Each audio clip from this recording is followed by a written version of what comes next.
Welcome back to Military Update Channel. Russia's invasion of Ukraine is already one of the most destructive and lethal wars in recent memory, from the shelling of cities to the use of thermobaric vacuum weapons. That's led experts and civilians alike to wonder what, if NATO and the US become directly involved in the conflict, nuclear war between Washington and Moscow might look like. Here, Military Update examines two classic nuclear attack scenarios, a counterforce strike and a counter-value strike. The counterforce scenario examines what might happen if Russia attacked America's nuclear arsenal with its own in an attempt to neutralize America's nuclear-capable bombers, submarines, and land-based missiles. The second, more devastating counter-value scenario involves an all-out use of nukes to destroy the United States' ability to wage war, with the side effect of reducing American society to a pre-industrial level of development.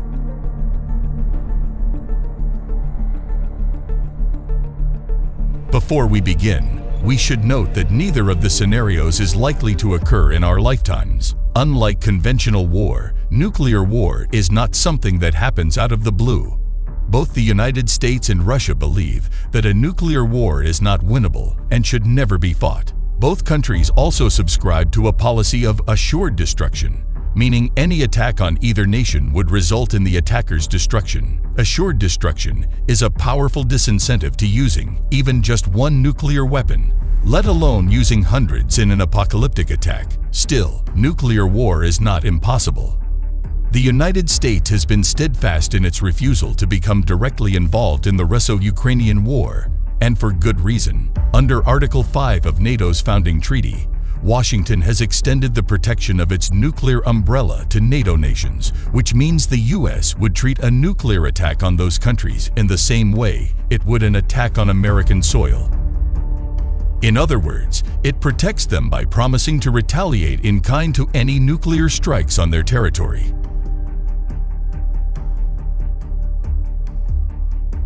However, the US does not have the same security relationship with Ukraine as it does with NATO member nations and allies, such as South Korea and Japan. As a result, Ukraine has found itself with no country willing to actively defend it against nuclear-armed Russia for fear of entering into a nuclear war. Putin's Russia, seeing Ukraine as alone and vulnerable, decided to attack.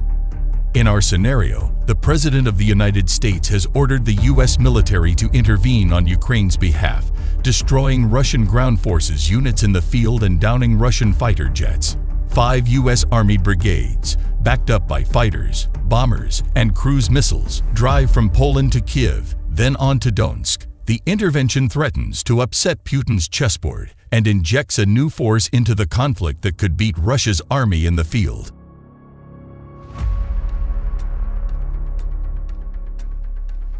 While this might result in a conventional victory, things could rapidly take a sinister turn. If US forces routed their Russian counterparts and neared the Ukrainian-Russian border, Russia might target them with tactical nuclear weapons, typically 20,000 tons of TNT or less, to stop their advance. Once that happens, all bets are off. The United States might choose not to retaliate in order to avoid escalating, or it might well decide to retaliate with tactical nuclear weapons of its own.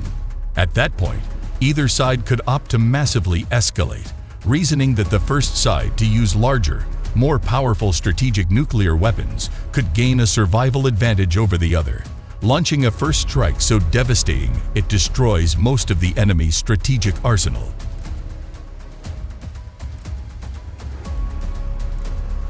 All-out war. In our scenario, we'll look at a surprise nuclear first strike that leads to an all-out war. One country decides it has exhausted all other options and must destroy enemy nuclear forces before it can use them.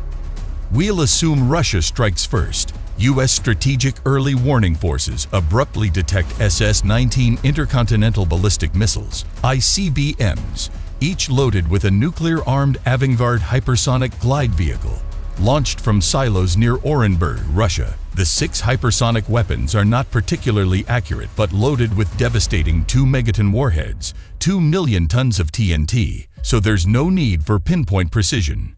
Avangard hypersonic glide vehicles rain down on early warning radar bases across North America, destroying the sensors needed to detect the main surprise attack.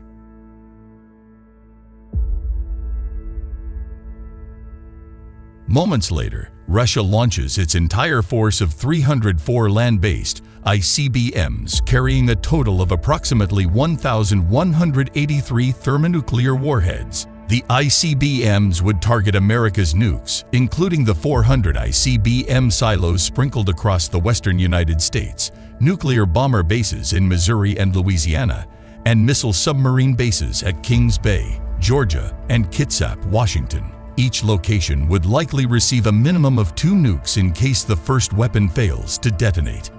The nuclear surprise attack, known as a first strike, would primarily target America's land-based nuclear arsenal. Montana, Wyoming, and North Dakota would receive at least 800 nuclear strikes between them. Cities like Seattle, uncomfortably close to Joint Base Kitsap, the home of the Pacific Fleet's ballistic missile submarines, would likely take some damage.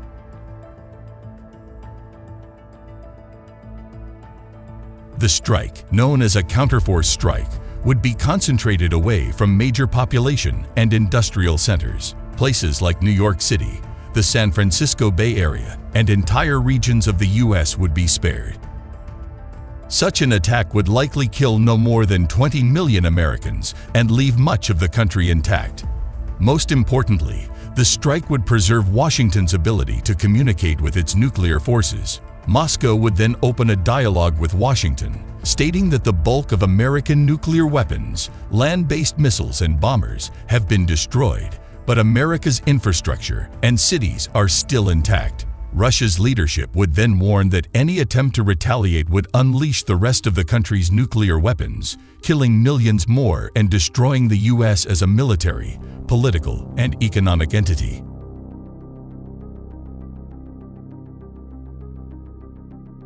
How bad would it get?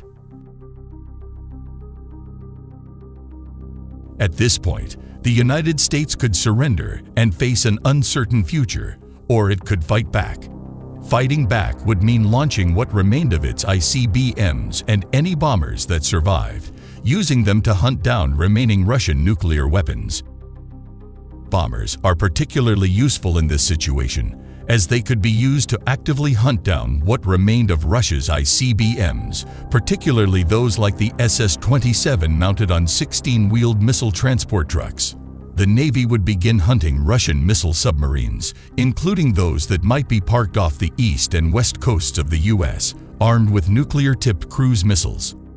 Would a nuclear counterattack achieve anything? In our scenario, the Joint Chiefs of Staff argue that the United States has nothing to lose by trying, and in doing so, could attempt to reduce the overall damage of an inevitable second strike. After all, there is little reason to trust Russia at this point. The United States launches a counterstrike, but it is seriously hobbled by a lack of forces, with most of the U.S. Strategic Command's Minuteman III ICBMs and B-2 and B-52 bombers destroyed in the first strike.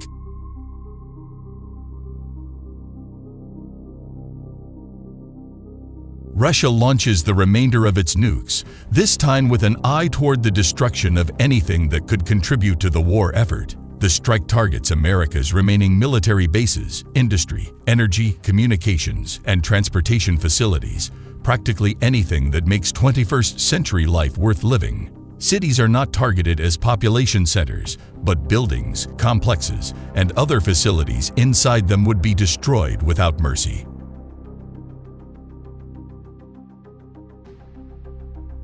The result would be near total devastation with global consequences.